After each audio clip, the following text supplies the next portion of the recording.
Bien, eh, antes de continuar el módulo 3, quisiera por favor retroceder para ver unos videos que es importante, no se escuchan en la anterior grabación, pero es importante poder recordarlo, ¿no? Aquí lo vamos a ver en breve. A ver, Cuerpo humano. Umbral de percepción. Produce un cosquilleo y es la mínima corriente que se alcanza a percibir. Contracción muscular, comúnmente llamada patada, produce una contracción violenta de los músculos. Umbral de soltado, es lo llamado quedarse pegado. Si la mano o el brazo se cierra sobre el objeto electrizado, no se le puede abrir. Parálisis de músculos respiratorios. Mientras la corriente pasa por el tórax, se paraliza la respiración. Fibrilación cardíaca. El corazón pierde el ritmo y deja de circular la sangre, es la principal causa de muerte en baja tensión. Quemaduras. Se producen quemaduras internas de diversa gravedad. Es la principal causa de muerte en alta tensión. bien, tenemos otro video, vamos a verlo por aquí.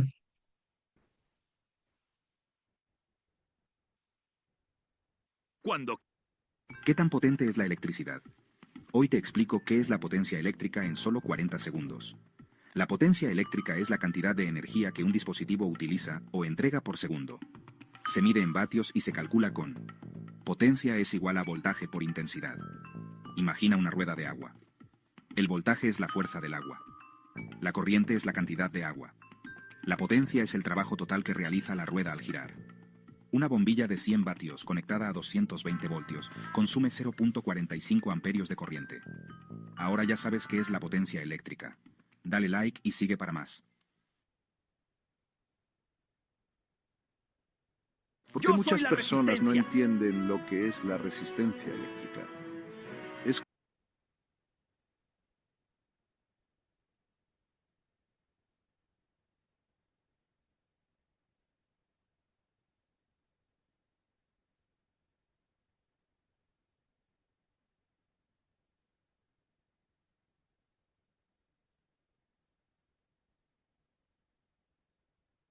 Cuando quieres que fluya la corriente. ¡Vamos!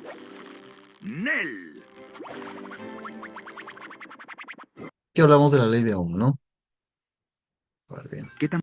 ya lo hemos visto. ¿Por qué muchas personas, Ay, caramba. por qué muchas personas no entienden lo que es la resistencia eléctrica? Es como los ríos y las piedras.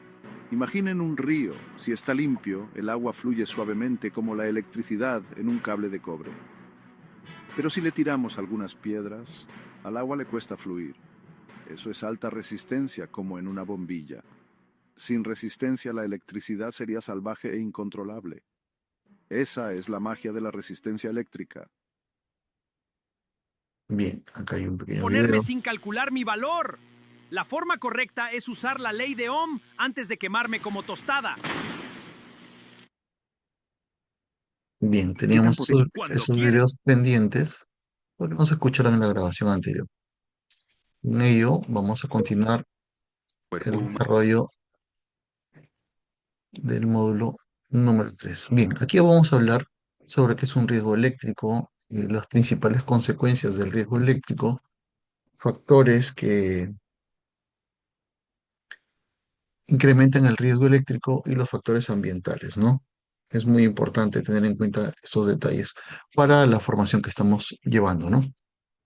Bien, ¿qué es un riesgo eléctrico? Un riesgo eléctrico es la posibilidad de que una persona, equipo o instalación sufra daños debido al contacto con energía eléctrica o a la exposición a fenómenos eléctricos.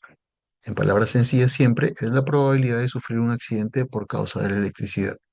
Bueno, hemos visto en el video que hemos pasado cómo es que se dan los accidentes, ¿no? Muchos de ellos es por desconocimiento, por querer sobrepasar nuestras capacidades, por no tener el entrenamiento adecuado, por usar herramientas inadecuadas, por no generar una valoración del peligro, por no seguir un procedimiento adecuado, por no tener una planificación, ¿no? Todo esto conlleva pues a una situación de un riesgo donde nos encontramos pues altamente vulnerables, ¿no? Y las consecuencias, como ya lo hemos visto, en algunos de los casos pueden ser fatales.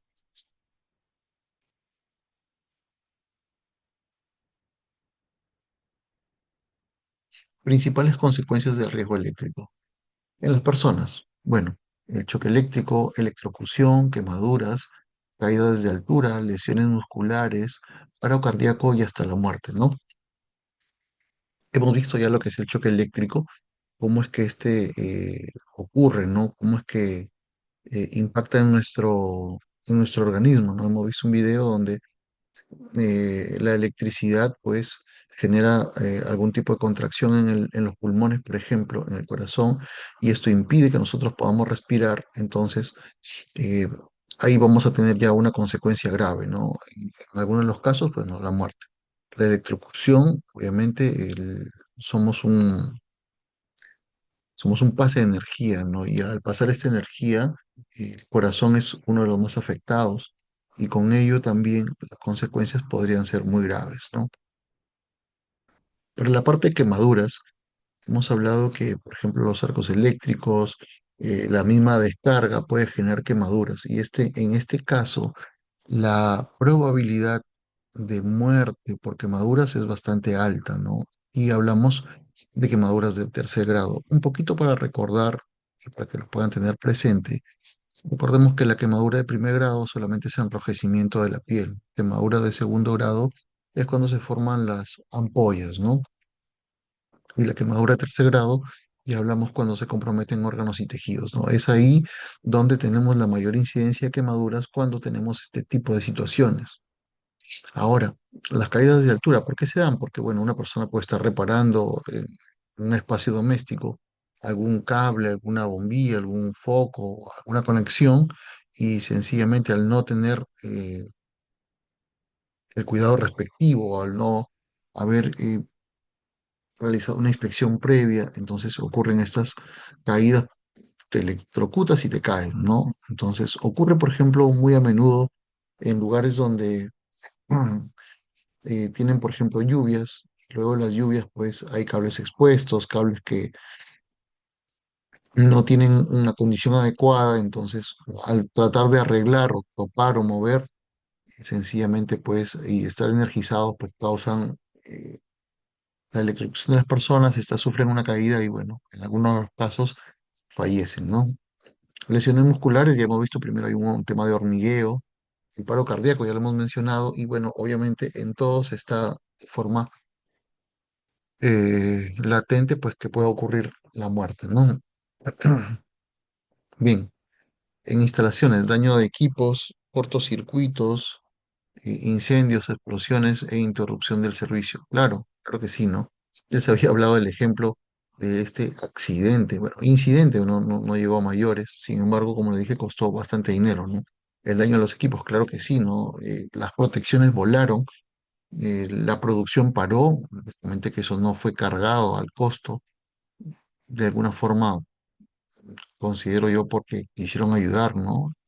Al ver esta situación, ¿no? Bueno, el cortocircuito, obviamente, incendio no ocurrió, sí hubo una explosión y la interrupción del servicio, ¿no? Es lo que les cuento, ¿no? Paró la producción en ese sentido. Bien, acá un ejemplo, ¿no? Dice, un trabajador realiza mantenimiento a un tablero sin verificar la ausencia de tensión, peligro, ¿no?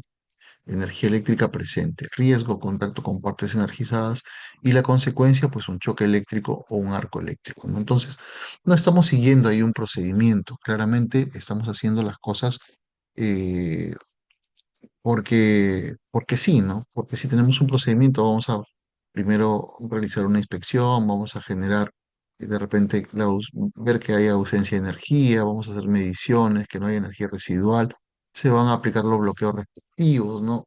La comunicación y todo ello es importante. Entonces aquí hemos obviado todos esos pasos, por lo consiguiente va a haber una consecuencia de choque eléctrico o arco eléctrico.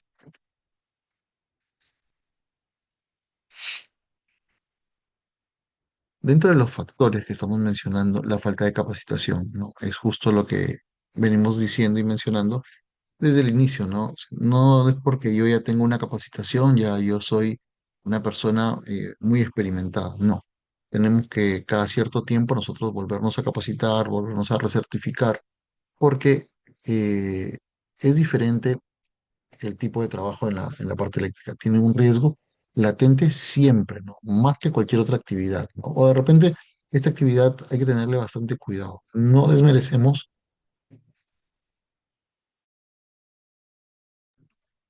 las otras actividades, sino que siempre hay que tener bastante en cuenta, pues, que aquí tenemos un mayor riesgo, ¿no? Dice la falta de capacitación. Un trabajador que desconoce los peligros puede realizar maniobras inseguras. Ejemplo, trabajar sin procedimientos, lo acabamos de repetir, ¿no? Desconocer los equipos de protección, claro que sí, ¿no? Trabajar con equipos energizados, realizar trabajos sin cortar la energía, aumenta la exposición al peligro. Ejemplo, abrir tableros con tensión, cambiar componentes energizados. Dicen, no, yo tengo mucho tiempo, muchos años, siempre me gusta trabajar en caliente. Y no es que siempre te guste trabajar en caliente, sino que desconoces en realidad o no has tomado conciencia de que trabajar de esa forma implica un riesgo mayor. Y si no tienes la pericia o la expertise, la capacitación, el entrenamiento, entonces puede ocurrir una situación bastante trágica, ¿no? Claro, hay situaciones en las que obviamente se tiene que trabajar en caliente, como se dice, ¿no?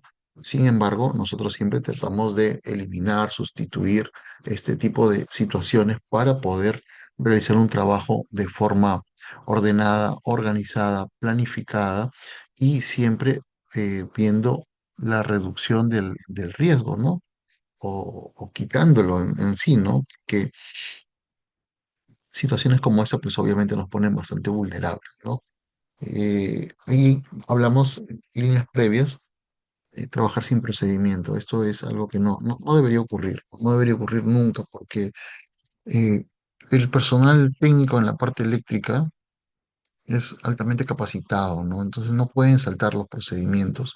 Eso sí sería un descontrol, sería una patinada, por decirlo de alguna forma, ¿no? Porque ustedes tienen claramente cómo es que se debe realizar una actividad. Y si ustedes generan una omisión, pues obviamente tenemos latente una situación de peligro, de riesgo, ¿no? Entonces, eso sí debemos nosotros quitar o evitar.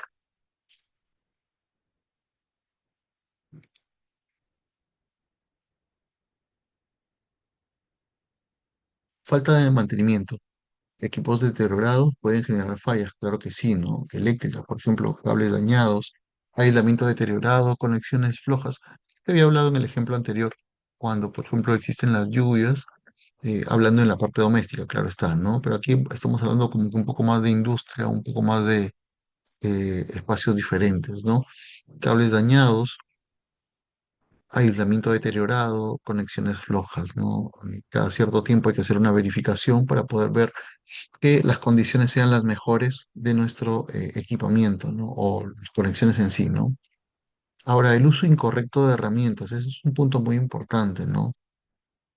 Eh, la parte eléctrica de por sí o el personal técnico que especializado en la parte eléctrica conoce, por ejemplo, que no cualquier herramienta con aislamiento te puede dar la garantía necesaria para poder desarrollar un trabajo, ¿no? Entonces, este equipamiento o estas herramientas tienen que tener un aislamiento garantizado. Si eso está garantizado, quizás por un tema de marcas, vamos a trabajar sin problema y a confianza.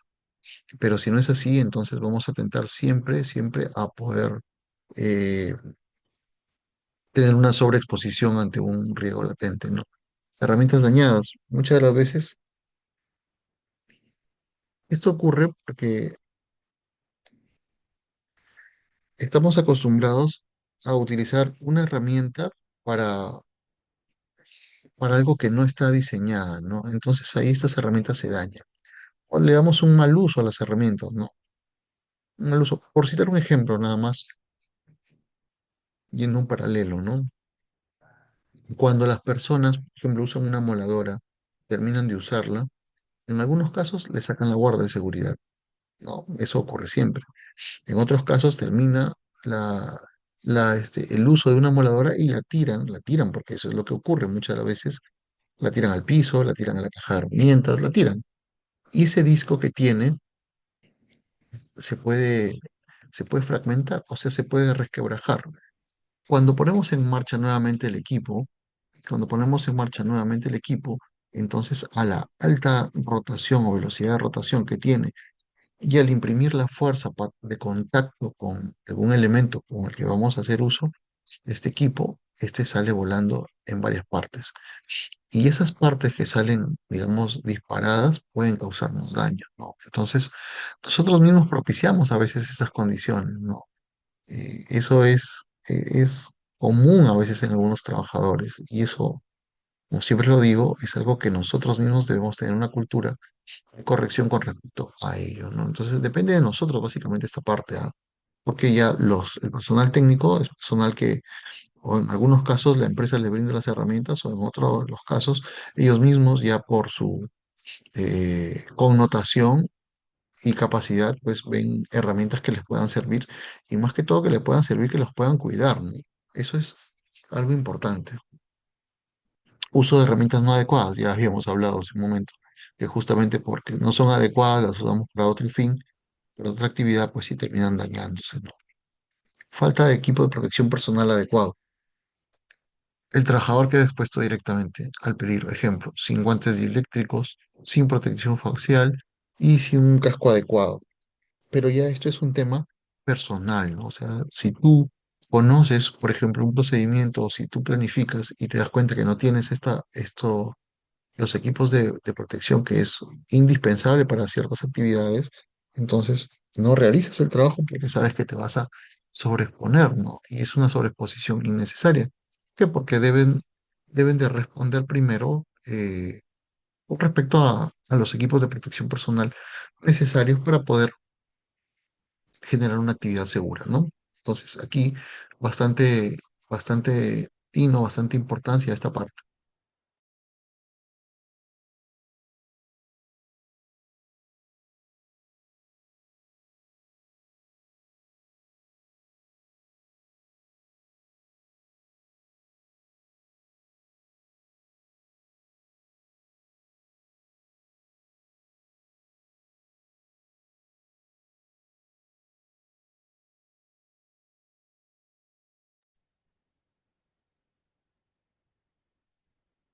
Bien, aquí vamos a hablar de los factores de riesgo eléctrico en el ambiente de trabajo, ¿no?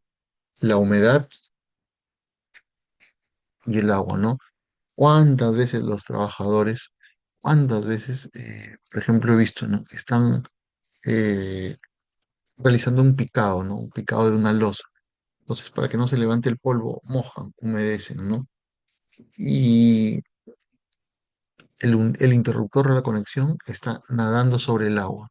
Si bien es cierto, algunas conexiones o algunos equipos tienen algún tipo de protección, no podemos sobreexponernos porque como no somos del todo cuidadosos, entonces esto sí nos podría jugar en contra. Pues, equipos eléctricos en zonas mojadas, ¿no?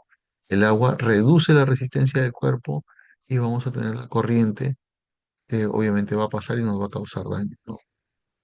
Por ejemplo, trabajar también en espacios reducidos dificulta movimientos y aumenta el contacto accidental. Claro, puede haber este, cables o conexiones en la parte trasera y se puede chocar de repente de forma casual y esto sí podría causar pues no una condición de peligro, ¿no? De riesgo en este caso, por un contacto accidental, ¿no? El polvo y la contaminación, dice el polvo, puede afectar el aislamiento eléctrico. Sí, pues no, eso sí. Entonces se debe siempre pues darle un mantenimiento a los equipos, ¿no? Un mantenimiento adecuado, ¿no? La temperatura elevada, claro, bueno, si bien es cierto, ahora la normativa nos indica que los conductores o los cables deben ser halogenados, 100% halogenados, deben tener cierta protección contra incendios, ¿no? Resistencia. También la sobreexposición, eso puede causar pues un incendio, un cortocircuito, una explosión, ¿no? Bien, y algo tan básico como la iluminación deficiente aumenta los errores durante la intervención. Claro que sí, ¿no? Definitivamente. Entonces, para ello, el punto siempre de partida es la planificación, ¿no? ¿Qué voy a hacer y cómo lo voy a hacer, ¿no? Si me ciño al plan, entonces es difícil que ocurra algo, pero si nosotros lo hacemos de forma empírica, lo hacemos sin los controles adecuados, pues vamos a tener inconvenientes mayores, ¿no? Y eso es lo que verdaderamente necesitamos evitar, ¿no? ¿Qué? Porque nosotros somos ya un personal especializado, personal que dista mucho de alguien que va a hacer una reparación empírica, ¿no? Entonces, nosotros debemos apuntar siempre al cumplimiento de las normas y procedimientos, ¿no? Realizar una planificación, es algo que lo estoy repitiendo muchas veces, porque tantas veces lo repitas, tantas veces que se nos va a quedar a nosotros para poder siempre ejecutar trabajos, ¿no? Bien, vamos a entrar al módulo 4. Aquí vamos a hablar sobre la identificación de peligros eléctricos, ¿no? Aquí tenemos unos ítems que son la identificación de peligros eléctricos, la evaluación de los riesgos, aquí vamos a hablar, por ejemplo, del I+C, los controles de ingeniería, controles administrativos, los equipos de protección personal y la jerarquía de controles, ¿no? Eso es muy importante. La jerarquía de controles, obviamente, pues va a ser un punto muy importante para poder evitar ciertas lesiones, ¿no? De las cuales ya hemos mencionado, pero debe estar presente dentro de nuestro plan de trabajo. ¿Qué es un peligro? Dice, ¿no? Es una fuente, situación o condición que tiene el potencial de causar daño a una persona, equipo, proceso o ambiente. En trabajos eléctricos, el peligro principal es la energía eléctrica presente en un circuito o una instalación, ¿no? Bien, peligro, fuente, situación, condición que tiene el potencial de causar daño, ¿no? No solamente a la persona, equipos, también al ambiente, al proceso. Eh, Cuando nosotros vamos a realizar una actividad, tomamos todos los pasos previos, como lo digo, siempre hay que hacer una medición de la energía, ¿no? Porque sabemos que hay energía residual, entonces debemos evitar justamente eso con las mediciones eh, propias para poder tener el control del trabajo y así poder realizarlo sin ninguna observación, ¿no?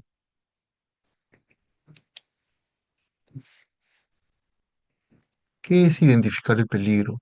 Aquí tenemos los pasos importantes y previos, ¿no? Es reconocer todas aquellas condiciones que pueden generar un accidente antes de realizar un trabajo. Aquí tenemos algunas preguntas que nosotros debemos hacernos para poder tener un panorama adecuado, ¿no? Dice, ¿existe energía eléctrica presente? ¿El equipo está energizado? ¿Existe posibilidad de contacto? ¿Hay partes expuestas? ¿El ambiente aumenta el riesgo? Bien, como decimos, cuando vamos a hacer una intervención, entonces debemos, sí, verificarlo, ¿no? Verificar si tenemos la tensión, si hay energía, para poder iniciar, o si no, en todo caso, poder realizar el corte con la señalización, con los bloqueos respectivos, ¿no? Eso sí, indispensable. Los equipos, ¿no? Obviamente si están conectados o no están conectados, eh, para ver si están, obviamente, energizados, ¿no? Probabilidad de contacto, la posibilidad de contacto, sí, muchas veces esto se da, ¿no? Sin embargo, si hemos cumplido los pasos previos, entonces ahí pues obviamente no va a haber un mayor problema. El problema está cuando obviamos los pasos previos y si hay una probabilidad, una posibilidad de contacto, entonces esto sí nos puede incurrir pues en un tipo, en el sentido a lesiones, cuando hay partes expuestas, ¿no? Ya sea porque de repente el aislante falló o porque alguien se olvidó de completar la tarea y el equipo está energizado, entonces sí, ahí hay que tener bastante cuidado, ¿no? El ambiente aumenta el riesgo. Lo hemos hablado, eh, las condiciones de lluvia en algunos casos, ¿no? el tener, por ejemplo, equipos o tableros que estén expuestos, aunque sabemos que, bueno, estos tableros están diseñados de una forma que le generen una protección a la parte interna, ¿no? O sea, inicialmente sabemos que eso no va a ocurrir, supuestamente, pero puede fallar, ¿no? Y al fallar sí tenemos ya un inconveniente mayor. Entonces, eso es lo que no debe ocurrir, ¿no?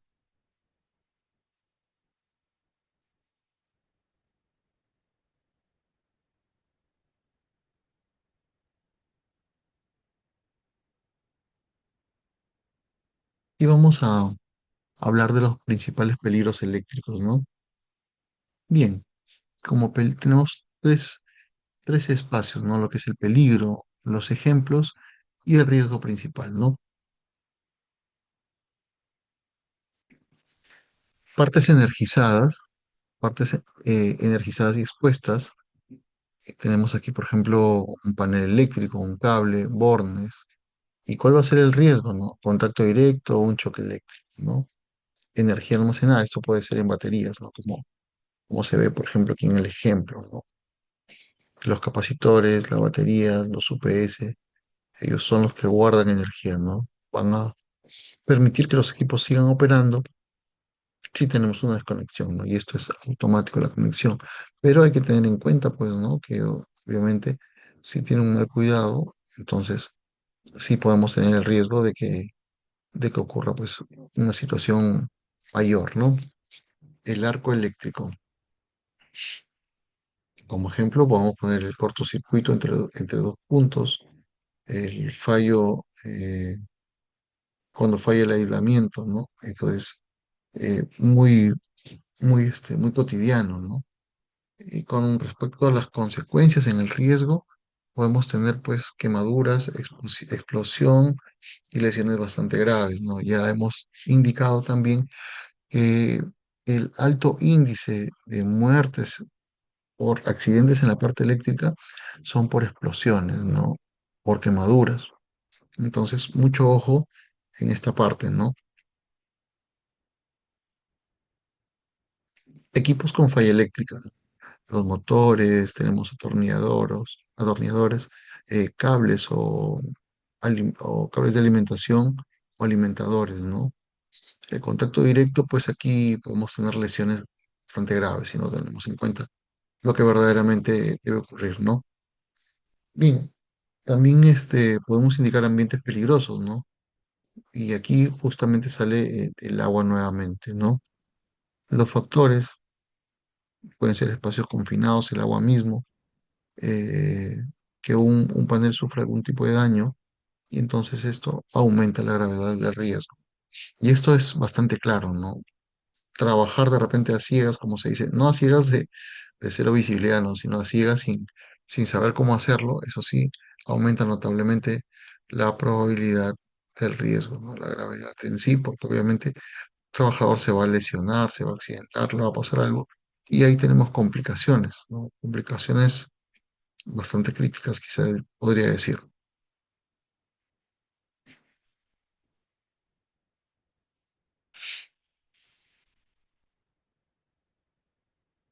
Evaluación de riesgos. Aquí vamos a ver la identificación de peligros y la evaluación de riesgos también con sus respectivos controles, ¿no?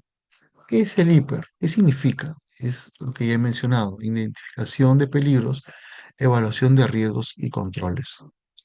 Es una herramienta preventiva que permite identificar peligros, analizar el nivel de riesgo y establecer medidas de control. Repito, identificar peligros, analizar el nivel del riesgo y establecer todas aquellas que son las medidas de control. Obviamente, este hiper para, o cada actividad tiene un hiper, ¿no? Cada actividad tiene una forma de evaluación. Entonces, nosotros primero debemos ver acá esta parte, ¿no? Que es la parte principal que nos va a generar, pues, el camino de evaluación, ¿no? Cómo es que nosotros vamos a poder intervenir.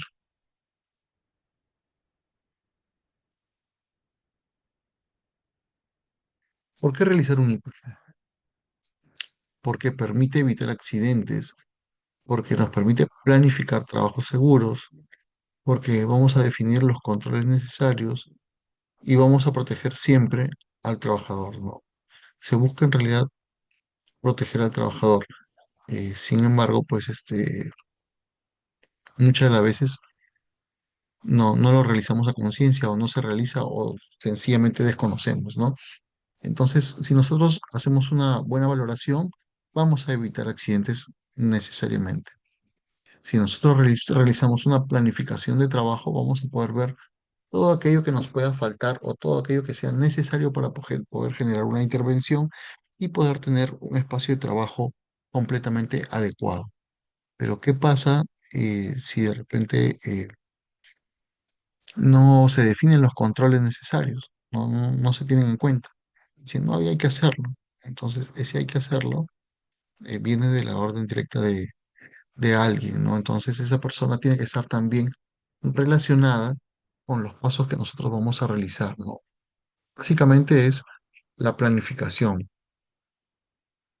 y obviamente el fin principal de poder generar este tipo de documentos, de este tipo de análisis, del cumplimiento, es que la persona que elabora sea cuidada, ¿no? La persona que elabora sea cuidada. Eso es lo más importante que podemos tener. Ojo, el entorno también, no digamos que el entorno es menos complicado, ¿no? Pero sí debemos nosotros tener muy en cuenta estas situaciones de por qué realizamos un análisis, ¿no?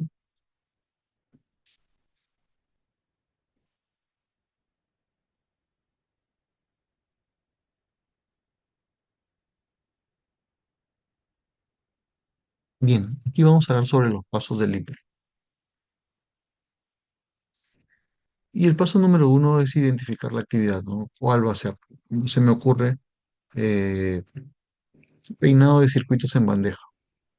Vamos a poder identificar los peligros, este, evaluar los riesgos y determinar los controles, ¿no? Entonces aquí es muy importante poder tener la intervención de repente de todo el equipo de trabajo. De repente no, es que tiene que realizarse, todo el equipo de trabajo tiene que intervenir en esta parte, ¿no? ¿Por qué? Porque todos miramos el trabajo desde una óptica y esa óptica va a apuntar siempre a un objetivo, pero en realidad nosotros estamos evaluados para poder realizar estas actividades, algunos no, ¿no? Entonces, y están dentro de nuestro entorno.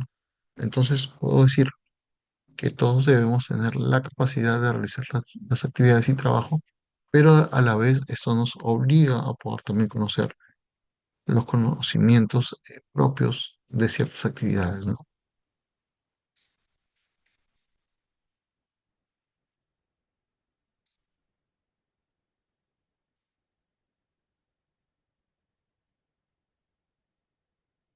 Bien, aquí vamos a hablar sobre el cambio de interruptor como la actividad, por ejemplo, ¿no?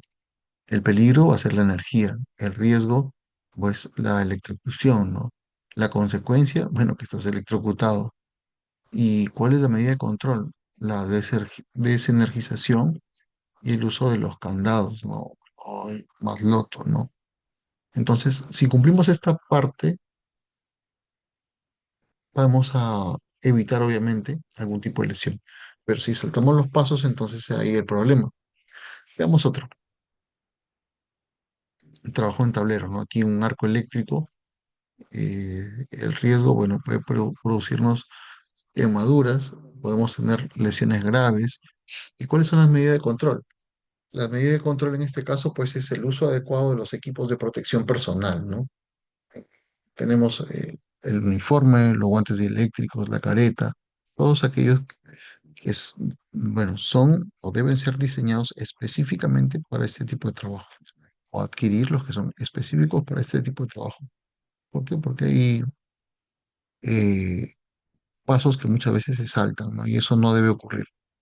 Bien, uso de extensiones, por ejemplo, el peligro, el cable dañado, riesgo, que topemos esto con estructuras que sean metálicas y terminemos, pues, obviamente mal, ¿no?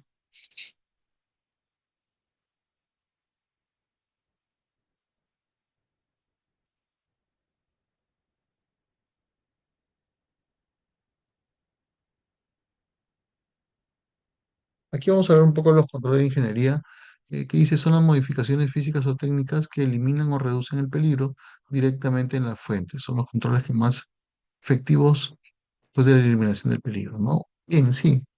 Acá, por ejemplo, tenemos la puesta a tierra, ¿no? Indispensable para que estos equipos, pues, puedan trabajar de forma segura y no tengan una alta probabilidad, pues, de causar daño, ¿no? Dice aquí, permite conducir corrientes de falla hacia la tierra, ¿no? Protege contra contactos indirectos.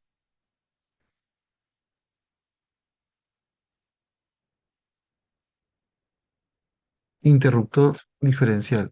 Detecta fugas de corriente y desconecta el circuito, ¿no? Aquí vamos a ver el suministro, cómo llega la energía, cómo retorno también, ¿no?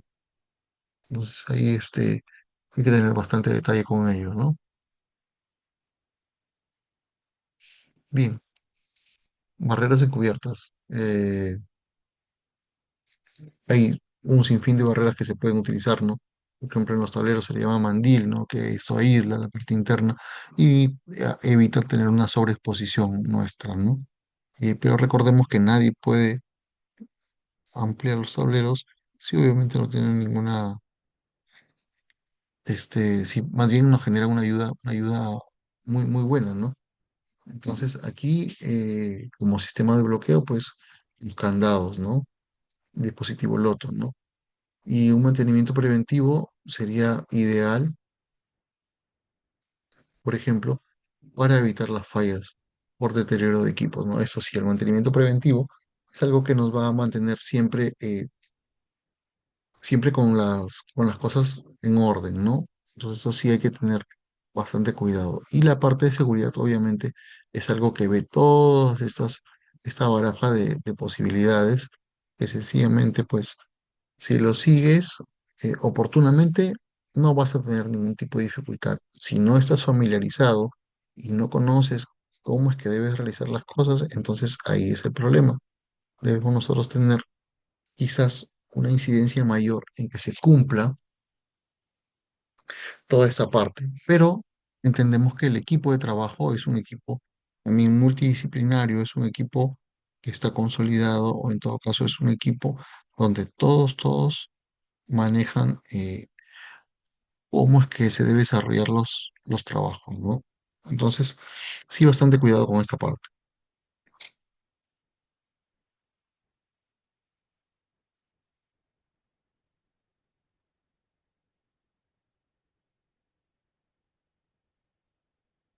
Acá vamos a hablar sobre los controles administrativos, ¿no? El procedimiento de trabajo seguro, que nos indica cómo realizar una actividad correctamente, ¿no? Por ejemplo, el procedimiento de un mantenimiento eléctrico, ¿no? Aquí vamos a necesitar el permiso de trabajo, eh, que es el que autoriza las actividades. En muchas empresas no se inicia si es que no se tiene ese permiso de trabajo y que incluye pues los riesgos, los controles y las personas responsables, ¿no? Cómo que nosotros vamos a abordar estos temas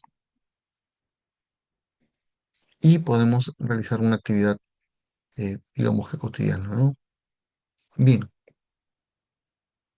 el trabajador debe conocer los riesgos eléctricos, el uso de equipo de protección personal, los procedimientos, ¿no? Conocimiento obviamente, del trabajador. Eso sí debe tenerlo muy, muy claro, porque sencillamente con transitar de repente por las áreas involucradas o donde se esté trabajando, pues vamos a evitar justamente algún tipo de lesión, ¿no? Entonces, importante con ello, ¿no? Eh, ya habíamos mencionado pues que el uso de PP y que el uso de PP va a brindar una protección adecuada. Recordemos que la seguridad nuestra depende básicamente de cómo nosotros podamos entender el compromiso de seguridad, ¿no?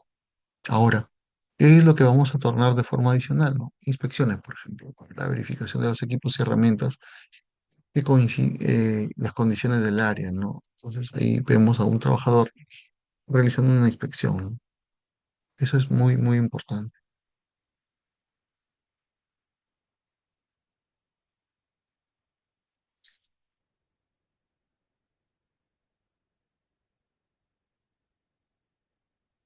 y vamos a hablar sobre los equipos de protección personal.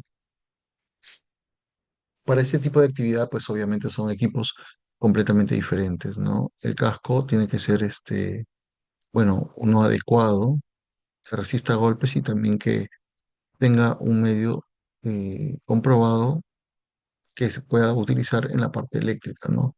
Casco con certificación dieléctrica, claro que sí, eso es, de eso hablamos. Casco con certificación dieléctrica. Bien, los guantes, ¿no?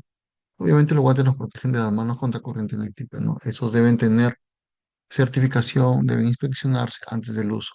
Y se tiene tipos de clase, ¿no? Según las actividades, hay un color específico eh, para poder eh, usarlos y no nos cause ningún tipo de dificultad, ¿no? La protección facial contra arco eléctrico, ¿no? La radiación más que todo, las partículas calientes que podrían causar daño de forma fulminante en la vista, ¿no? Eso es bastante importante de seguir. Eh, en este caso, nos protege contra la radiación, contra partículas calientes, energía térmica, y obviamente pues el trabajador tiene que conocer, tiene que saber cuáles son las características, tiene que estar familiarizado en principio con el uso y el buen uso de estos equipos, ¿no? Ropa resistente al arco eléctrico, sí, ahora hay en, en el mercado pues hay este tipo de equipamiento que es indispensable, pues, ¿no? Y eso es muy, pero muy bueno.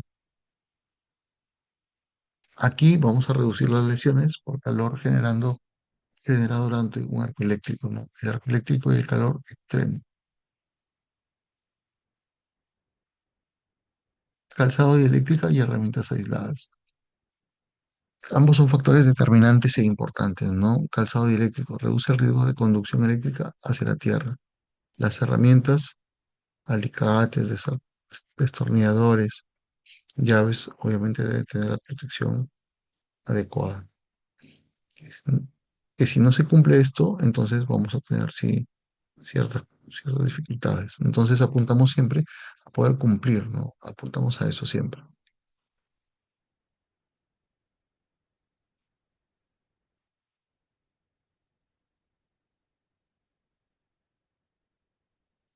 La jerarquía de controles, ¿no? Aquí tenemos un orden recomendado para controlar el peligro, ¿no? De mayor a menor. Bien, el eliminar el peligro totalmente es indispensable, ¿no? Y generamos un bloqueo y con eso ya estamos seguros que podemos trabajar sin ningún inconveniente. La sustitución, cambiar una condición peligrosa por una de menos peligro, ¿no? Entonces, esto sí quisiéramos que se tenga bastante en cuenta, ¿no? Entonces, si nosotros omitimos esto, entonces vamos a estar muy expuestos a un accidente. Controles de ingeniería, controlan los peligros de forma física, ¿no? En este caso, las barreras, la puesta en vista, eh, las protecciones, ¿no? Son los puestos que nosotros debemos tener muy en cuenta con la finalidad, pues, de, en principio, realizar el trabajo y de forma segura, ¿no?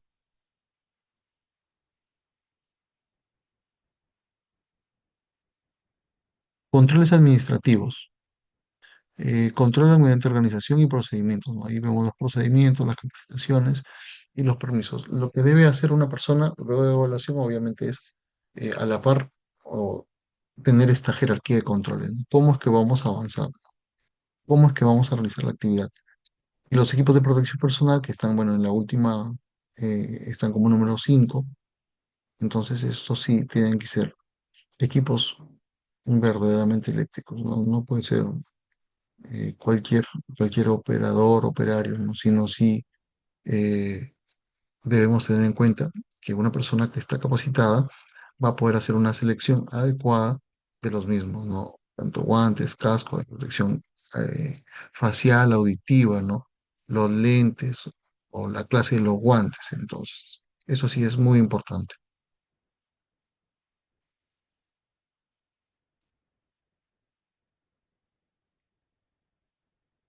Bien, entramos a un nuevo módulo y vamos a poder ver, por ejemplo, el personal autorizado, los permisos de trabajo, el proceso de desenergización, el bloqueo etiquetado, loto, y la verificación de ausencia de tensión, puesta a tierra temporal y disposiciones, distancias mínimas de seguridad.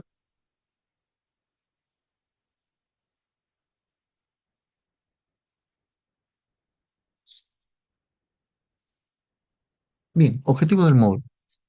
Al finalizar el módulo, el participante será capaz de aplicar prácticas seguras antes, durante y después de un trabajo eléctrico, reconocer la importancia de la autorización y planificar el trabajo, aplicar correctamente el procedimiento de desenergización, ejecutar el bloqueo y etiquetado LOTO, verificar condiciones seguras antes de intervenir un equipo, utilizar correctamente herramientas y equipos de protección. Eh, Todo esto es muy, muy importante porque nos va a conllevar a que nosotros podamos tener un desarrollo pues completamente adecuado, ¿no? En nuestra planificación.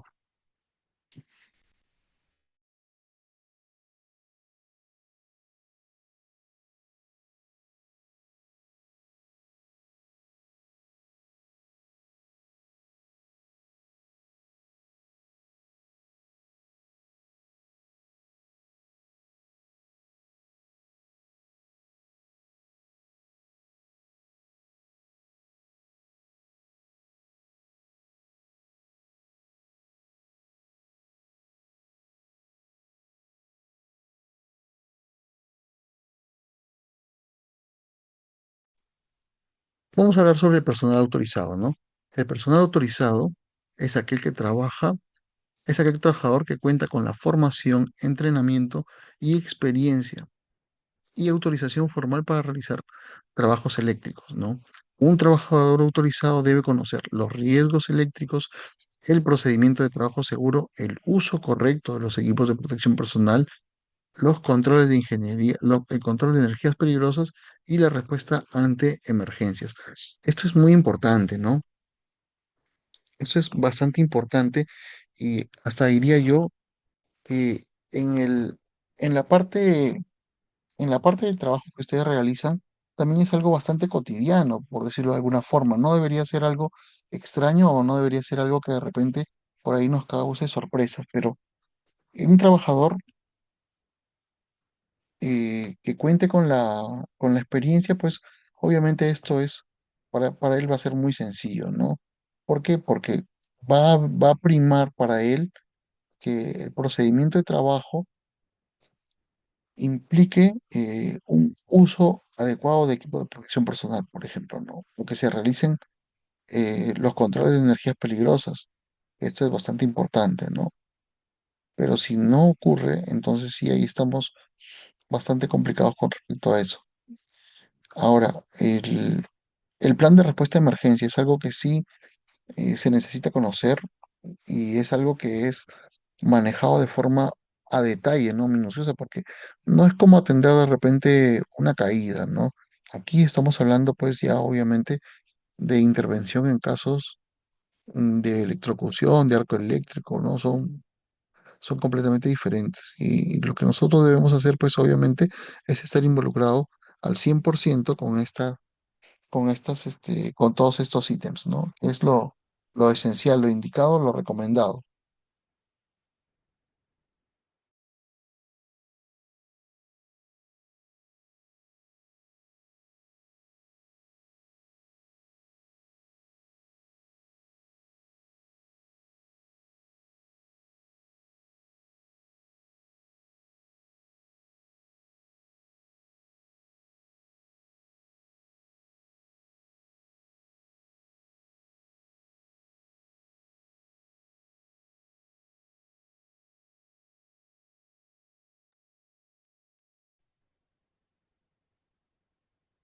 Personal autorizado, ¿no? Las características del trabajador autorizado. Debe demostrar conocimiento técnico.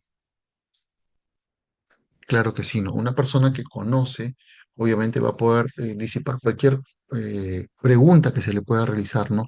no va a titubear, sino va a dar una respuesta técnica, propio del conocimiento que esta persona tiene, ¿no? Que está familiarizado con los equipos, que conoce cuál es el procedimiento, que conoce cuál es la mejor forma de poder abordar o intervenir. En este caso, por ejemplo, un tablero, ¿no? Un tablero eléctrico, cómo es que viene su alimentación, desde dónde viene, desde dónde hay que generar de repente el bloqueo y etiquetado para poder realizar un trabajo en este tablero o subtablero, por decirlo de alguna forma, donde podemos tener una actividad, ¿no? Citar un ejemplo, ¿no?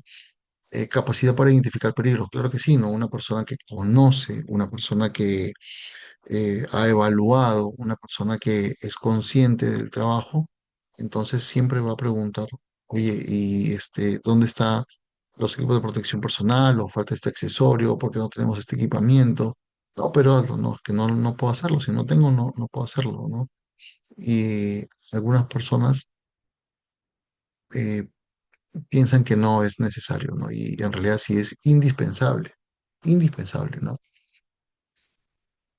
Capacitación en seguridad eléctrica, lo que estamos viendo, ¿no?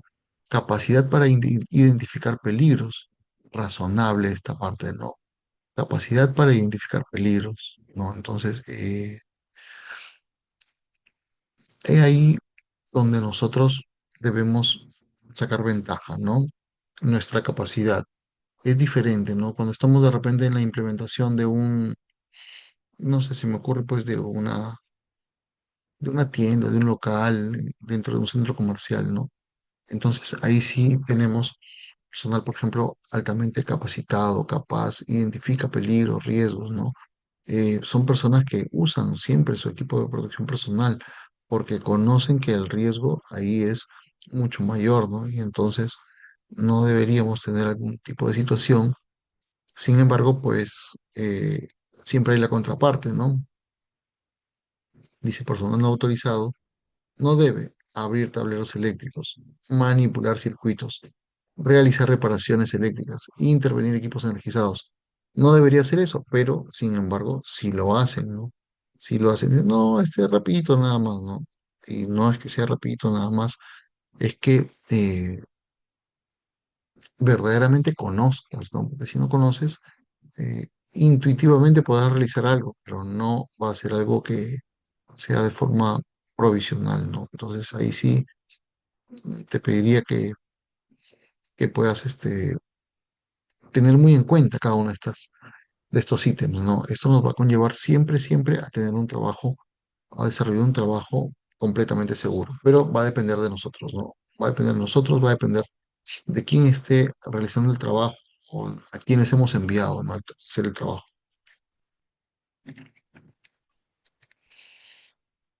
Permiso de trabajo eléctrico, ¿no? Es un documento que autoriza la ejecución de un trabajo eléctrico después de verificar que existen condiciones seguras. Permite controlar, eh, por ejemplo, la actividad a realizar.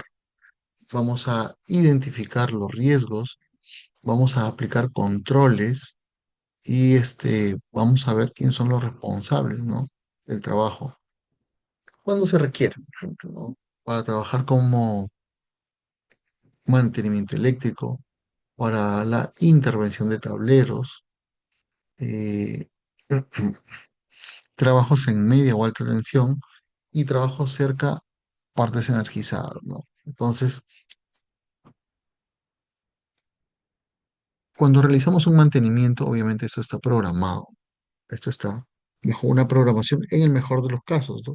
Siempre la tendencia es a tener una programación, ¿no? Y darle un mantenimiento periódico, ¿no? Dicen, no fue si no cumplimos esta parte, entonces ahí vamos a tener serie de dificultades, ¿no? Ahora, en la intervención de tableros, ¿no? Cuando vamos a intervenir el tablero, obviamente tenemos que aplicar loto, tenemos que realizar los bloqueos respectivos, ¿no? Tenemos que tener, aparte de ello, pues, los equipos de protección personal necesarios, ¿no? Porque aquí estamos hablando, pues, de que podríamos sufrir lesiones considerables si no llevamos los equipos de protección personal, ¿no?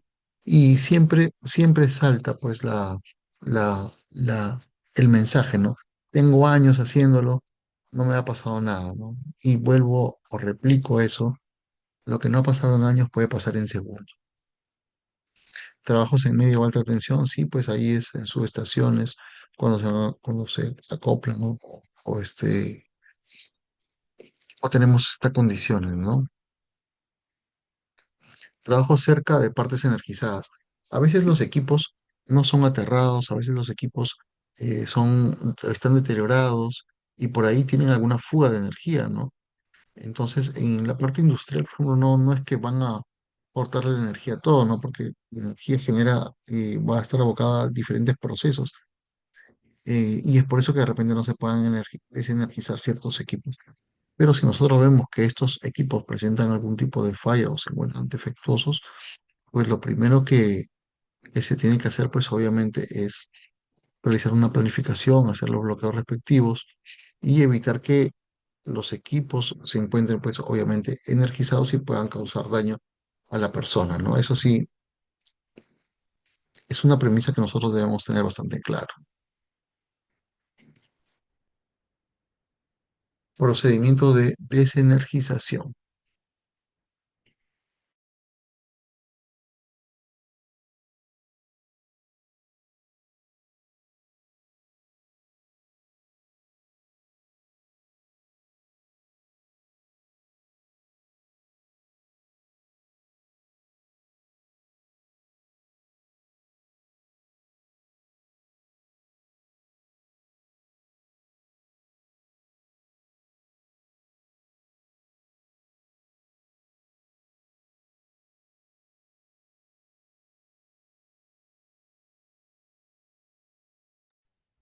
Procedimiento de desenergización, ¿no? La desenergización es el proceso mediante el cual se elimina la fuente de energía eléctrica antes de realizar un trabajo.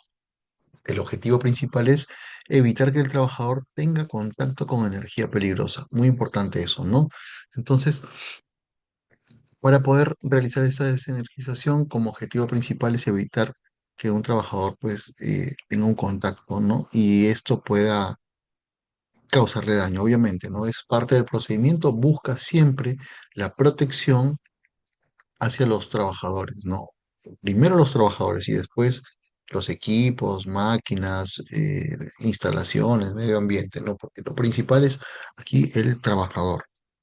Pero un trabajador que conoce conlleva que sepa que todo lo demás que he mencionado deba mantener una armonía con él, una armonía con sus trabajos.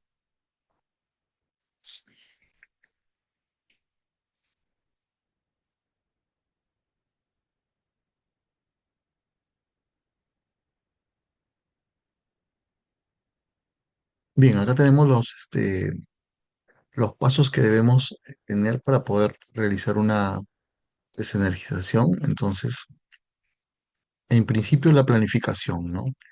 Revisar planos, identificar fuente de energía, la evaluación de los riesgos, ¿no? Ese es el paso número uno para poder eh, realizar una desenergización, ¿no? El paso número dos indica informar al personal involucrado, ¿no? Comunicar qué equipo se apagará, el tiempo de la intervención y cuáles son los riesgos existentes.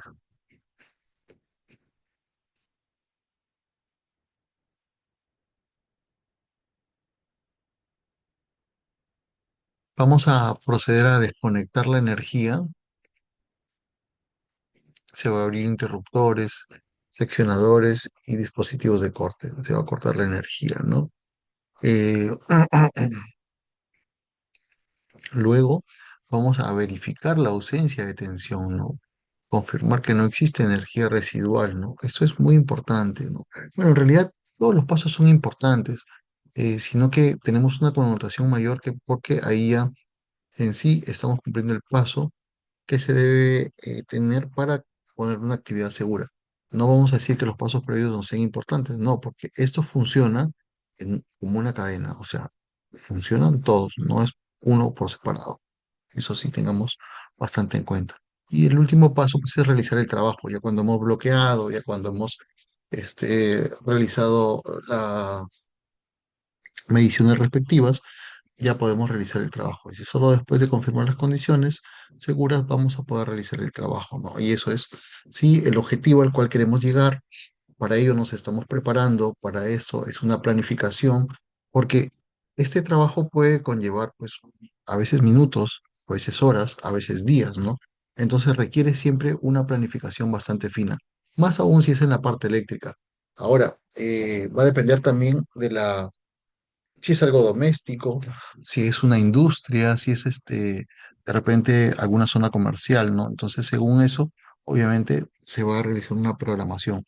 Por ejemplo, en una casa podremos de repente no tener energía a mediodía y no hay ningún problema, ¿no?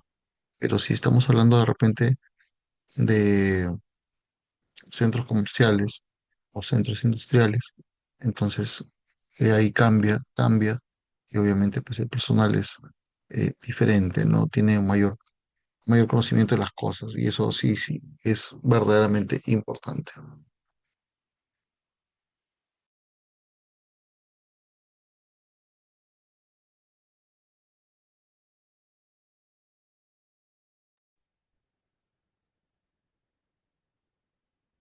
Acá vamos a ver ya algo más consolidado como una guía completa que nos va a permitir pues ver de forma ya estructurada cómo es que vamos a realizar, ¿no? Los pasos.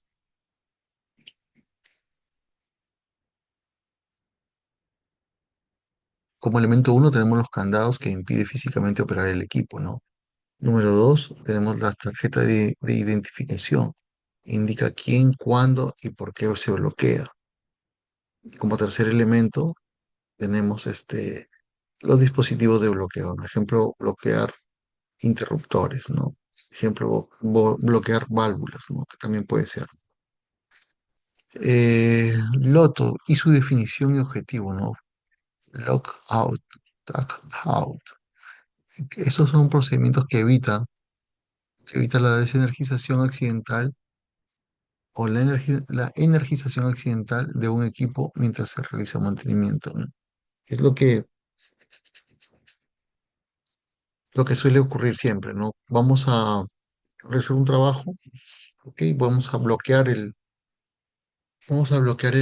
sistema con la finalidad, pues, de no tener energía, ¿no? Ahora, eh, los pasos, vamos a ver, ¿no? En principio, paso A, como dice acá, la preparación. Paso B, apagado. El C, vamos a realizar el aislamiento, ¿no? O en este caso puede ser la aplicación del lock, ¿no? Eso sí, hay que tener muy claro porque va a depender mucho de cómo hagamos un trabajo eficiente, ¿no? Los beneficios del loto, seguridad del trabajador, un cumplimiento legal, integridad de equipos, ¿no? Ahora, ¿cuál es el objetivo, no? Evitar que otra persona active un equipo, verificar la liberación del mismo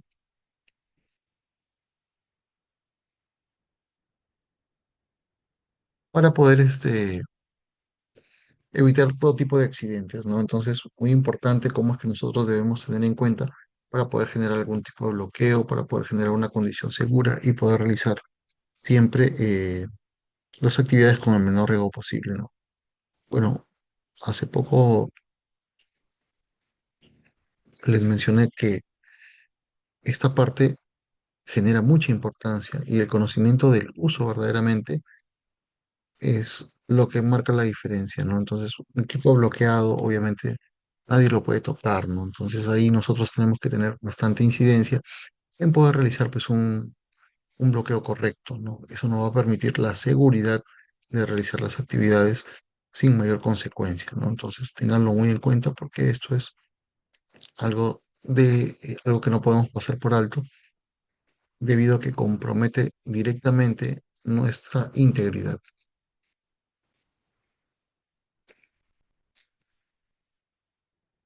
Verificación de ausencia de tensión. Es la comprobación mediante instrumentos adecuados de que un circuito está completamente desenergizado. Importancia.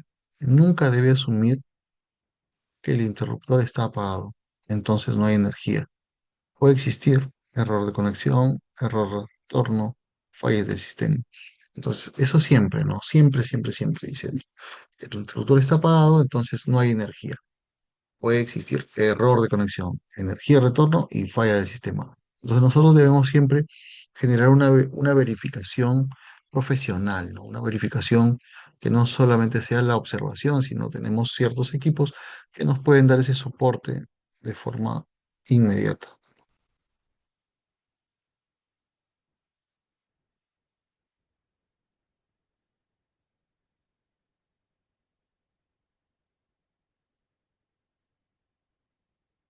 Situación de la ausencia de tensión, procedimiento básico, ¿no? Revisar el instrumento.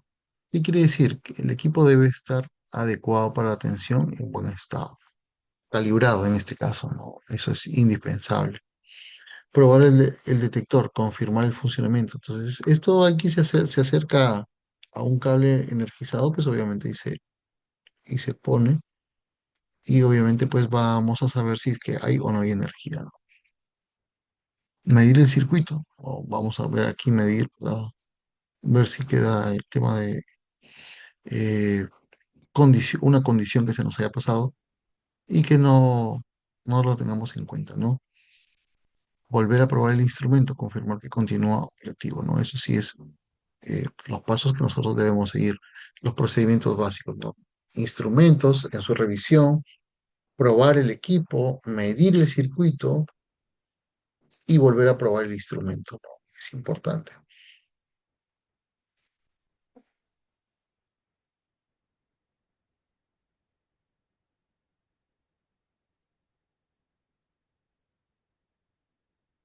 Puesta a tierra temporal. Muchos de los trabajos que nosotros podamos realizar necesitan una puesta a tierra temporal, ¿no? Para poder evitar o generar una seguridad mayor. Y si hay algún tipo de descarga, pues esta pueda ser eh, disipada mediante este sistema, ¿no? Entonces, muy importante con esta, debemos tener muy en cuenta esta parte, ¿no? Es la conexión temporal de un conductor eléctrico hacia tierra para proteger al trabajador durante la intervención. ¿Bien? O sea, la puesta a tierra busca principalmente en proteger al trabajador, porque sabe que de repente estamos realizando un trabajo eh, bastante meticuloso, ¿no? Bastante de ponerle ahí todos los sentidos, como se dice, ¿no? Importante. La puesta a tierra temporal no reemplaza a una puesta a tierra que obviamente que está exigida para poder desarrollar actividades tanto en la parte doméstica como en la parte comercial o industrial, ¿no? No reemplaza la desenergización, el bloqueo y la verificación de ausencia de tensión en una medida condicional, ¿no? Entonces, he aquí lo que nosotros debemos hacer, ¿no?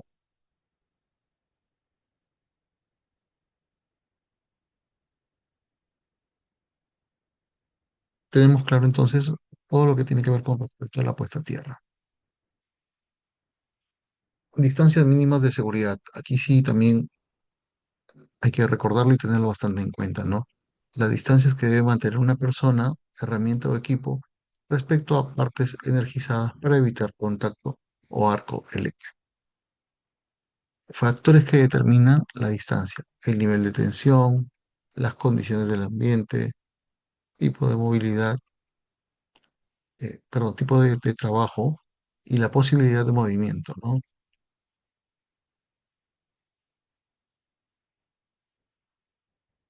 Con respecto a estas condiciones, eh, la evaluación previa es importante porque nos va a determinar cómo es que vamos a realizar el trabajo, ¿no?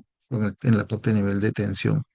Condiciones del ambiente, habíamos visto, por ejemplo, espacios reducidos o trabajar en espacios abiertos a la intemperie, cuando muchas de las veces, por ejemplo, se generan lluvias o lloviznas, ¿no? Y también evaluar cómo es que se puede hacer, ¿no? Ahora, ojo, eh, por tipo de trabajo es que nosotros vamos a generar algún tipo de distancia, ¿no? Las establecidas, pero es por el tipo de trabajo. Ahora, la posibilidad de movimiento, ¿no? Bueno, sí, aquí aplica toda esta parte, ¿no?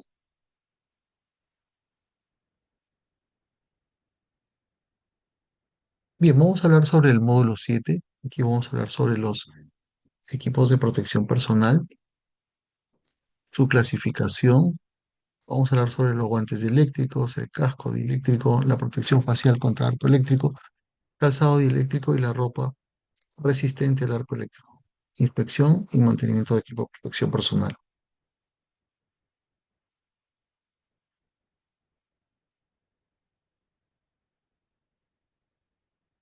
Y dice, módulo 7, equipos de protección personal, objetivos del módulo. Dice, al finalizar el módulo, el participante será capaz de reconocer la importancia del uso del equipo de protección personal eléctrico. Va a identificar los diferentes equipos de protección utilizados en trabajos eléctricos, conocer, conocer la función de cada elemento de protección, realizar inspección básica antes del uso, comprender que el equipo de protección personal es una barrera de protección y no reemplaza los controles de seguridad. Sí, esto es bastante claro, ¿no? Entonces, cada uno de estos ítems nos va a llevar a cumplir un objetivo determinado, ¿no? Y eso es lo más importante.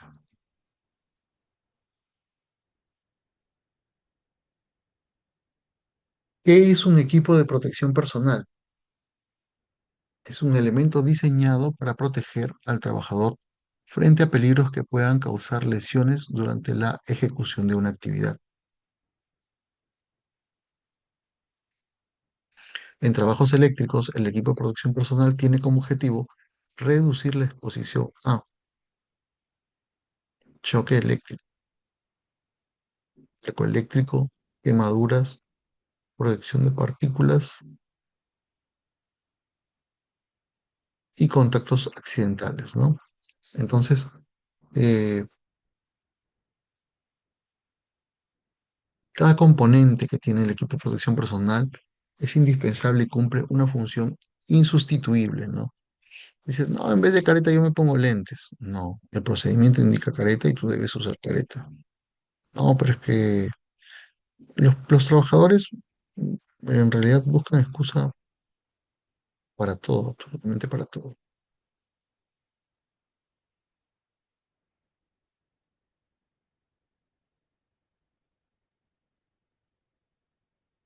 El equipo de protección personal protege al trabajador cuando otros controles no eliminan completamente el riesgo. Ejemplo, un trabajador realiza mantenimiento en un tablero eléctrico, ¿cuáles son los controles?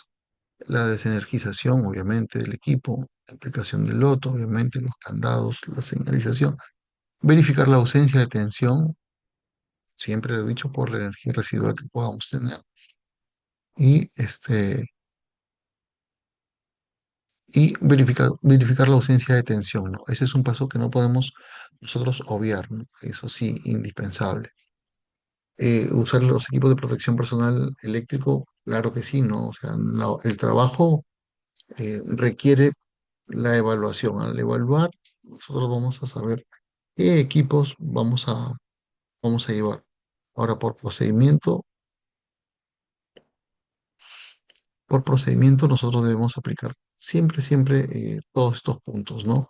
¿Por qué? Porque eso nos va a conllevar a realizar un trabajo seguro, vamos a poder tener un entorno seguro, vamos a salvaguardar la integridad de nuestros compañeros, que es lo más importante, o en todo caso, si soy yo solo, entonces con mucha más razón aplicar cada uno de estos puntos del procedimiento para salvaguardar, ¿no?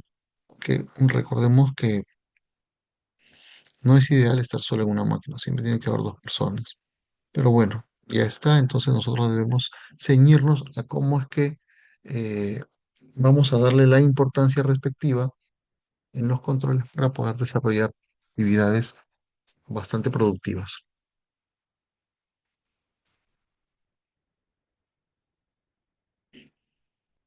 Los equipos de protección personal son elementos diseñados para proteger al trabajador frente a peligros que puedan causar lesiones durante la ejecución de la actividad. En trabajos eléctricos, el equipo de protección personal tiene como objetivo reducir la exposición a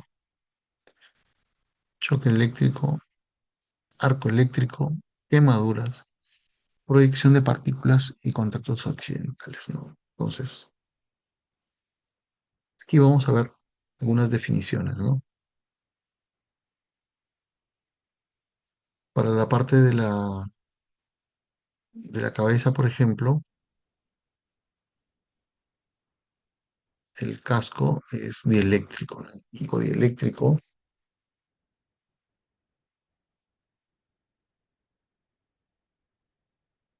Aquí vamos a ver, por ejemplo, en la imagen que está a la derecha, detalle de un guante dieléctrico y de protección, ¿no? Cómo son las capas que tienen, ¿no? Según la, según la solicitud o la cantidad de energía que vayamos a contener, ¿no? Para lo que nos preparamos. Ahora, las pantallas facial o arco eléctrico, veo que tienen varios vidrios, ¿no? Entonces, eso era lo que nosotros debemos tener en cuenta, ¿no? Ahora, la ropa tiene tiene propiedades diferentes, ¿no? Para poder mantenernos de repente de forma cómoda interna, eh, nos permite transpirar de repente de forma adecuada para una ventilación y de repente estos equipos o estos uniformes tienen una protección adicional antiflama, pues, ¿no? Definitivamente.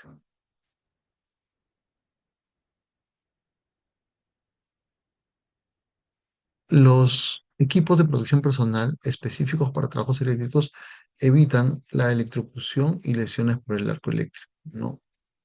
Bueno, los cascos, certificación clase E/G, la protección de calzado dieléctrico con puntera no metálica, ¿no? Puntera no metálica. Ojo con eso, ¿no? Bien, ya hemos visto el tema de los guantes, el visor, la ropa, el casco, el calzado. Entonces, protección ocular. No, bueno, protección ocular, obviamente si la persona usa lentes, pues deberá usar un sobre lentes, ¿no? En ese caso.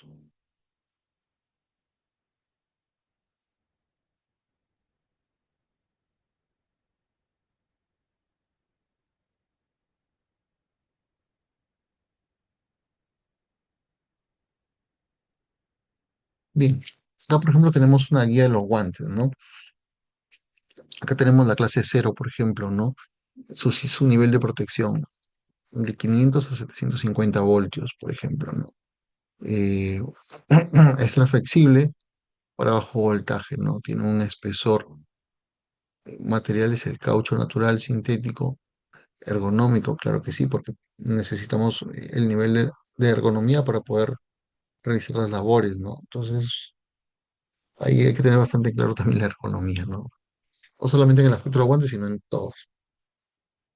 Protección completa y sobre guante recomendado. La clase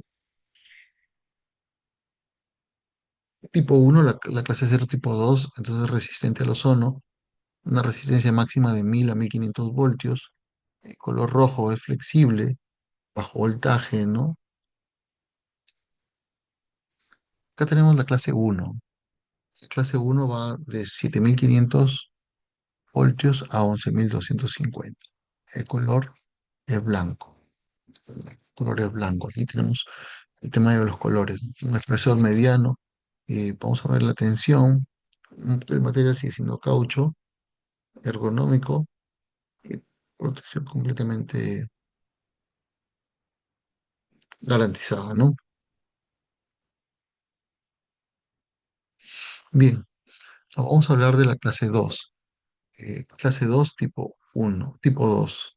Entonces, resistentes al ozono, dice, ¿no? Vamos a obtener acá desde 17.000 hasta 25.000 voltios, ¿no? De colores amarillo, un espesor mayor, alta tensión industrial, ¿no? Entonces, sí, aquí ya las diferenciaciones se hacen más marcadas, ¿no? Entonces, ah,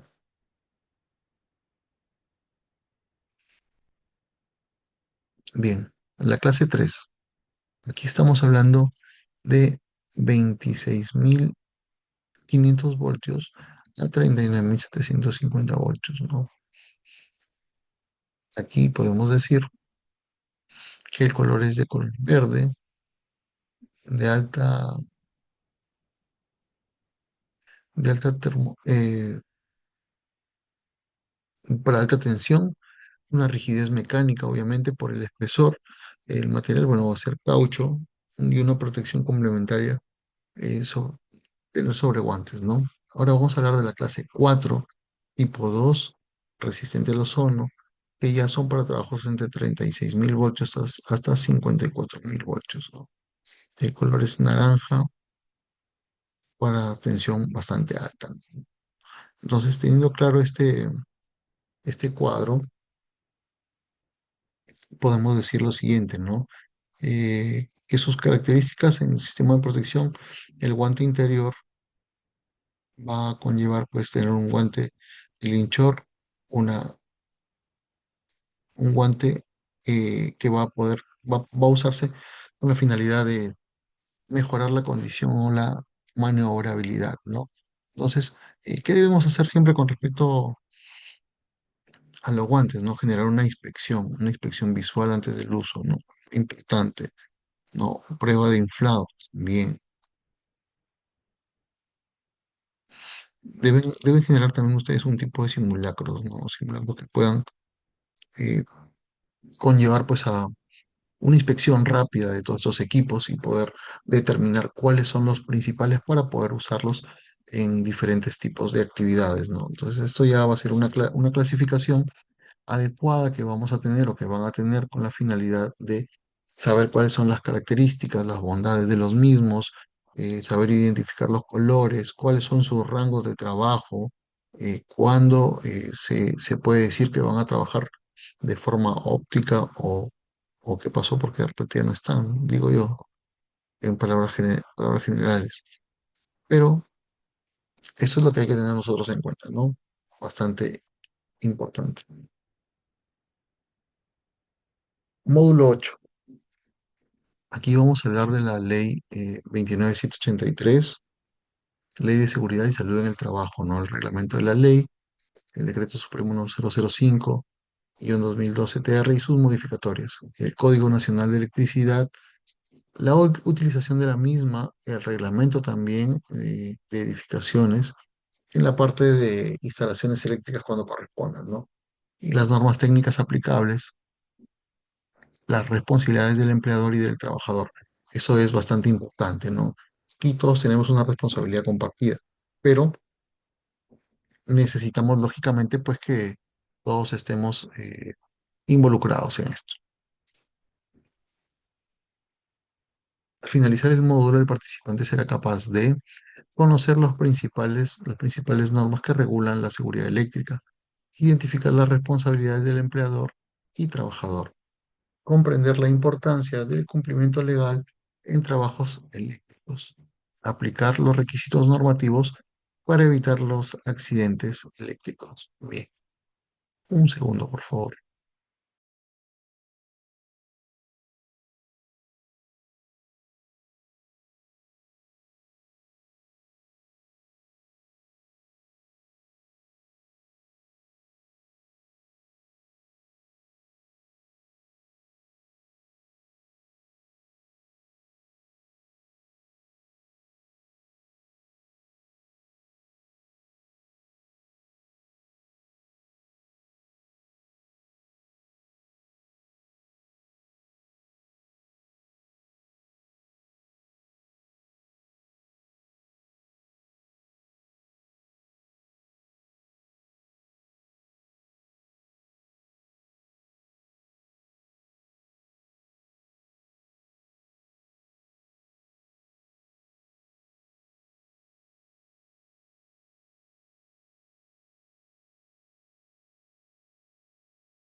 Bien,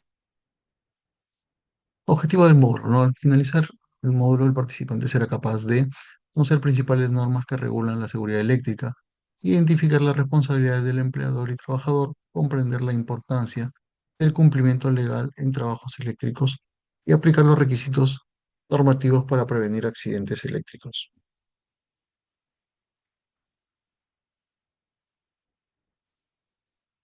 Importancia de la normativa de seguridad eléctrica. La normativa de seguridad eléctrica establece los requisitos mínimos que deben cumplir las empresas y trabajadores para controlar los peligros asociados al uso de la electricidad. Su finalidad es proteger la vida y la salud del trabajador, prevenir accidentes eléctricos, establecer métodos seguros de trabajo, controlar los riesgos derivados de instalaciones y equipos eléctricos.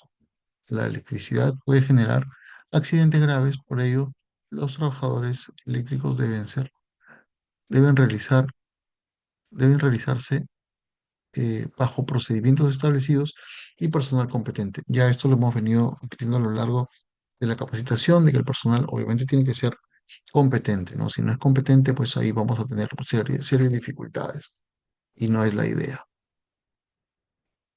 ¿Qué dice la ley 29783, ¿no? Que es la ley de seguridad y salud en el trabajo? Esta ley establece el marco normativo para garantizar la seguridad y salud de los trabajadores en sus lugares de trabajo, promoviendo la prevención de riesgos laborales, ¿no?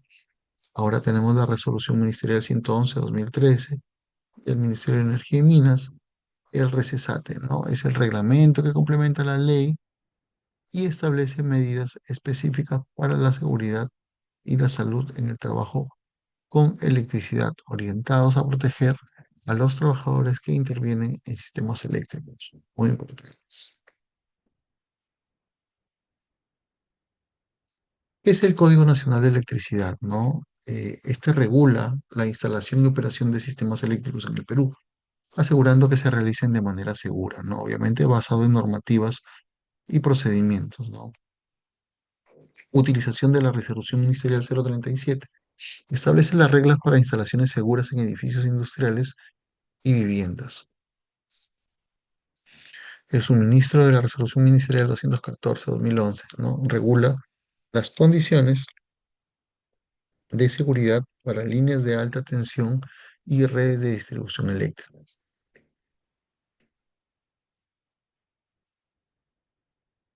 Norma técnica peruana. Objetivo, estandarizar la calidad, los métodos de ensayo y las características técnicas de materiales y equipos. La norma técnica peruana proporciona directrices técnicas que deben seguir en diversas áreas, incluyendo la seguridad eléctrica en el sector eléctrico.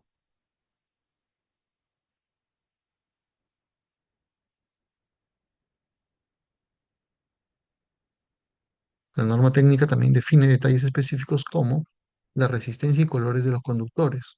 Norma técnica peruana 370.250, ¿no? La simbología gráfica que se debe usar en los planos. También hay la norma técnica peruana 399. Ahora, los estándares de fabricación de interruptores, transformadores y pozos a tierra, ¿no? Es indispensable eh, saber qué es lo que contempla la norma técnica peruana. Ahora recordemos, la norma técnica peruana es, digamos, muy parecido a normas internacionales, con la diferencia, pues, de que son aplicables a Perú, ¿no? A veces también hay una mala traducción en algunas cosas y por eso que hay comentarios o se puede decir que es una mala copia de un original, ¿no? Y a veces las condiciones en las cuales la norma técnica peruana tiene podrán ser las ideales ideales, pues no digo yo, ideales, sin embargo, tienen algún tipo de dificultad o de entendimiento, ¿no? Y eso es lo que nosotros debemos abordar. La NFPA 70E, ¿no? Aquí hablamos ya de las normas internacionales. Norma para la seguridad eléctrica en lugar de trabajo es el estándar internacional líder para proteger a los trabajadores contra choques eléctricos, relámpagos de arco y ráfagas de arco. Su enfoque principal es establecer prácticas de trabajo seguras, obligando a las empresas a implementar un programa de seguridad eléctrico, identificando peligros y aplicando controles de ingeniería como procedimientos de bloqueo y etiquetado y los equipos de protección personal.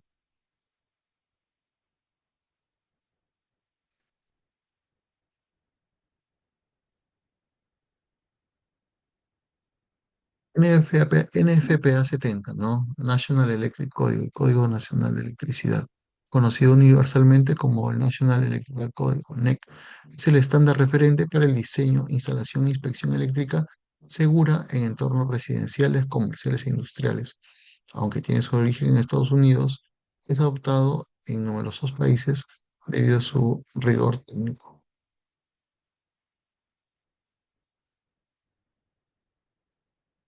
NFPA 70B, la norma internacional que establece los requisitos para el mantenimiento de equipos eléctricos. La 70B, recuerden, es para mantenimiento de equipos eléctricos.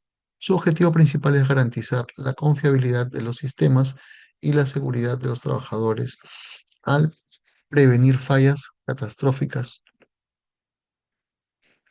La NFPA, desde su edición en el año 2023, la NFPA 70B dejó ser una práctica recomendable, sino que la burocracia, como dicen, nos hace por ahí tener saltos o altibajos, ¿no? Dice,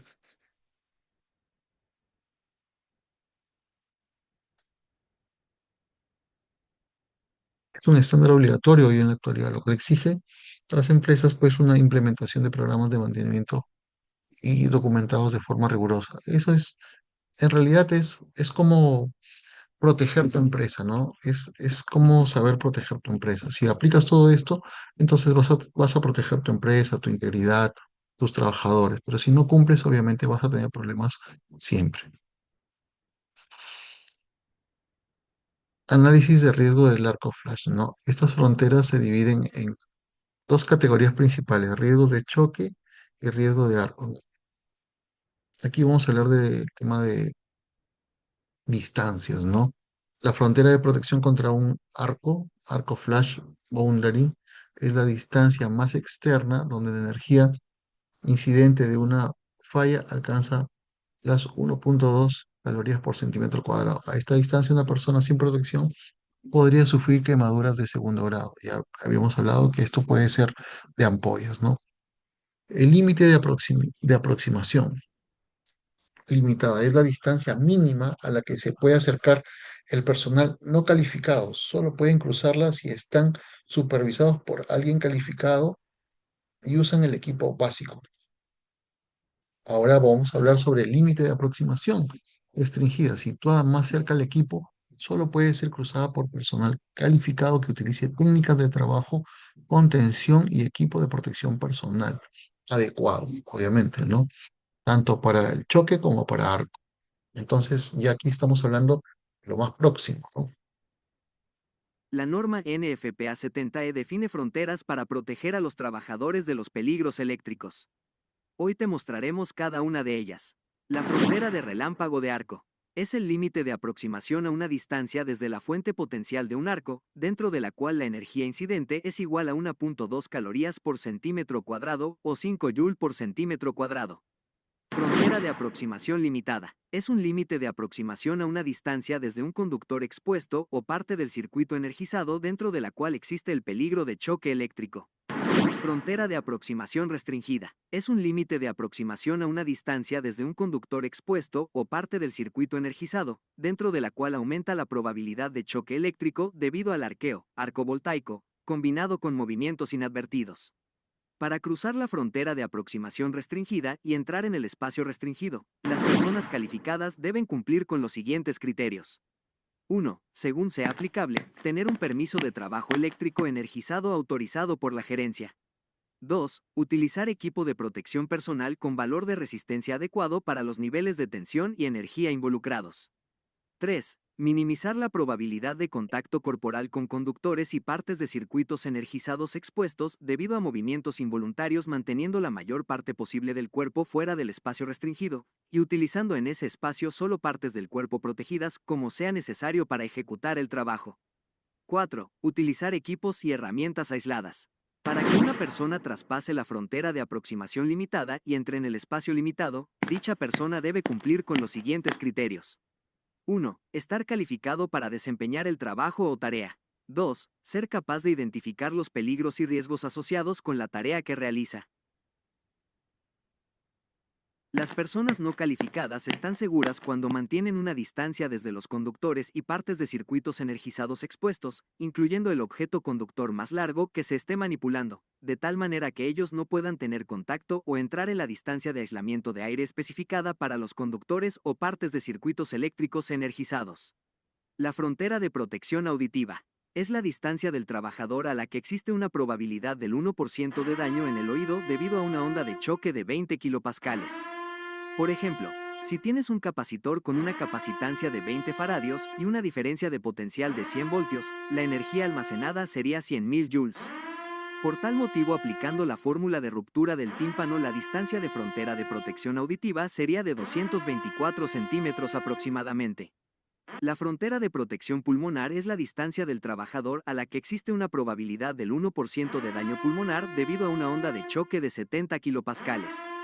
Si bien se debe utilizar protección auditiva por encima de 100 joules para mitigar el daño auditivo, no existe ningún equipo de protección personal para proteger contra el colapso pulmonar, que se convierte en un peligro por encima de 122 kJ.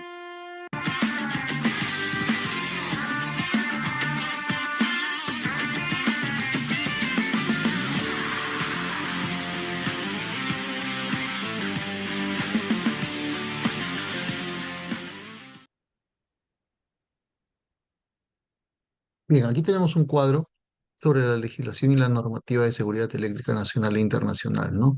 Tenemos las normativas internacionales, que básicamente son de donde nosotros nos cogemos para poder aplicarlo, ¿no? Las entidades también, ¿no? Por ejemplo, en Estados Unidos tenemos la NFPA, en Perú tenemos el Ministerio de Energía y Minas, o Sinermin, Sunafil, en Europa Senelec, ISO. Bien, son entidades, pues, ¿no? Donde ellos aportan para poder generar, pues, una condición segura, ¿no? Respecto a la normativa internacional, bueno, estamos hablando de los organismos, los podemos ver ahí en Estados Unidos, en la parte global, en Europa. También las normas, por ejemplo, de instalaciones eléctricas de edificios, dice IEC 60364, la NFPA 70E, que es, digamos, que lo que lidera, podemos decirlo de alguna forma así, la parte de seguridad eléctrica en el lugar de trabajo, la norma NFPA 70, el Código Nacional NEC, sus objetivos y enfoque, ¿no? Siempre es la seguridad, ¿no? El diseño de la operación, prevención del arco y choque, prevención de arco y choque y armonización internacional, ¿no? Con respecto a la relevancia, tenemos que hay un estándar de referencia global adoptado por múltiples industrias. En lo general es así, ¿no? O sea, se adoptan, se actualizan, ¿no? ¿Por qué? Porque obviamente hay una conveniencia de poder mantener siempre los procesos productivos, ¿no? Ahora, si nosotros no tenemos en cuenta nada de ello, entonces sí vamos a tener fallos y podemos tener situaciones muy devastadoras, ¿no? Incendio, no sé, cosas así, ¿no?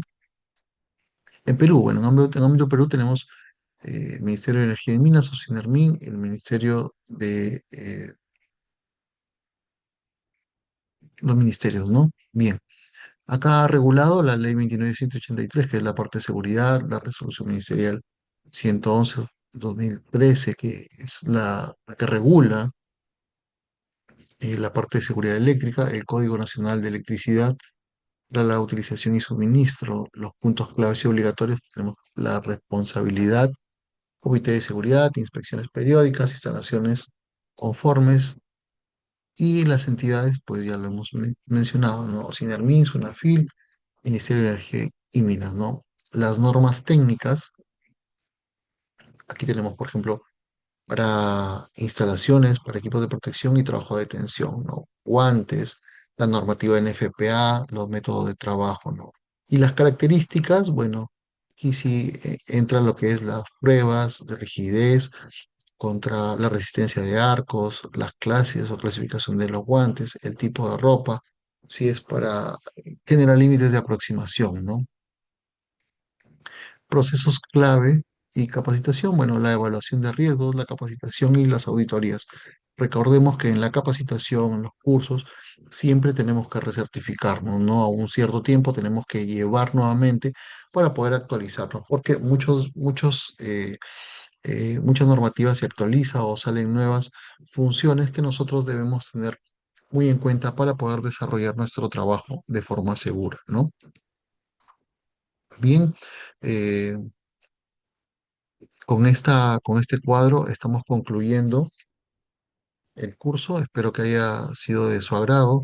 Hay bastante información que podemos tener en cuenta aquí. Algunas de ellas ustedes ya las conocen, otras seguramente será alguna actualización. Sin embargo, no dejemos de capacitarnos, ¿no? Es lo más importante. Mientras nosotros más estemos capacitados, vamos a afrontar de mejor forma cualquier situación que se nos pueda presentar en el ámbito laboral. Recordemos que nosotros, o en todo caso ustedes, no son un trabajador, digamos que con poca capacitación, son personal que está entrenado para desarrollar estas actividades. Y lo más importante en este trabajo es salvaguardar la integridad de las personas, del equipo de trabajo. ¿Cómo se va a realizar? Ya lo hemos hablado. La planificación, validar los recursos que necesitamos, aquellos equipos que puedan ser los que vayamos a requerir para realizar un trabajo adecuado. Y si no lo tenemos, pues solicitarlo, ¿no? Porque primero es nuestra integridad. Bien, señores, desearles un muy buen día. Muchas gracias por la atención. Espero esto haya sido de mucha ayuda para cada uno de ustedes.